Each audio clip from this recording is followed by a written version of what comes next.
নিখোঁজ হয়ে যাব একদিন, নিখোঁজ হয়ে যাব একদিন এই অভিনয়ের শহর থেকে।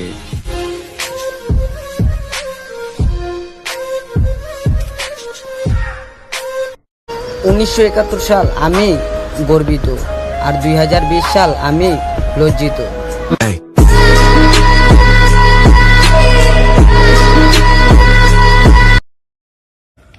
তোমার নাম্বারটা এখনো সেভ আছে, তোমার নাম্বারটা এখনো সেভ আছে, কিন্তু কল দেওয়ার অধিকারটা আর নেই। আসে না ঘুম কারিয়া ঘুমাইলা কার সাথে, ঘুমে ঘুমে ভুইলা থাকলা समंदर में किनारा तू, जो बिखरूं मैं सहारा तू।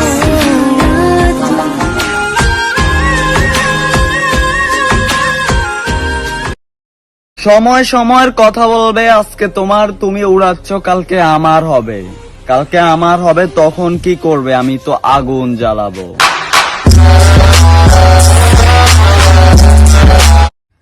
হ্যালো গাইস, আসসালামু আলাইকুম, আশা করি সবাই ভালো আছেন।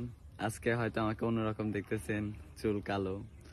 তো চুল কালো করার একটাই কারণ যে আমি দেখতেছি কয়েকদিন আগে আমার টিকটক আইডি ব্যান্ড হলো, ইউটিউব চ্যানেল হ্যাক করলো, তারপরের দিন হলো ইনস্টাগ্রাম আইডি হ্যাক হলো, আজকে আমার ফেসবুক আইডি হ্যাক হলো। তো এভাবেই চলতেছে, বাট আমি কিছু করতেছি, বাট ভালো একটা ফলোয়ার হইতেছে, ভালো কিছু হইতেছে, তখনই দেখি যে আমার আইডিটা কি হইতেছে, ব্যান্ড হইতেছে, নইলে হ্যাক হইতেছে। তো হয়তো আমার চুল কালারের জন্য হয়তো অনেক মানুষ আমার উপরে রাগ, তার জন্য আমি চুল কালো করে ফেলছি। তো কথাটা হলো একটাই, যে আমার যদি কোনো দোষ থাকে আমাকে ক্ষমা দৃষ্টিতে দেখেন প্লিজ, আমার পিছনে এইভাবে লেগে থাকবেন না। বাট আমি কোনো অন্যায় কিছু করে নাই, আর যদি অন্যায় করি তাহলে আমাকে ক্ষমা দৃষ্টিতে দেখেন। বারবার যে আমি শিক্ষা নিতে আসছি, শিক্ষা দিতে আসিনি।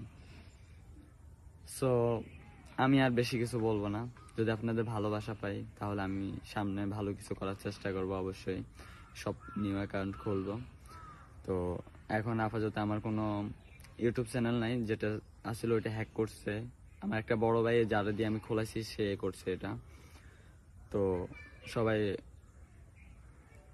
সাবস্ক্রাইব করবেন যদি ভালো লাগে, আর নিউ ইউটিউব চ্যানেল খুললে আমি আপনাদেরকে বলবো অবশ্যই। আসসালামু আলাইকুম।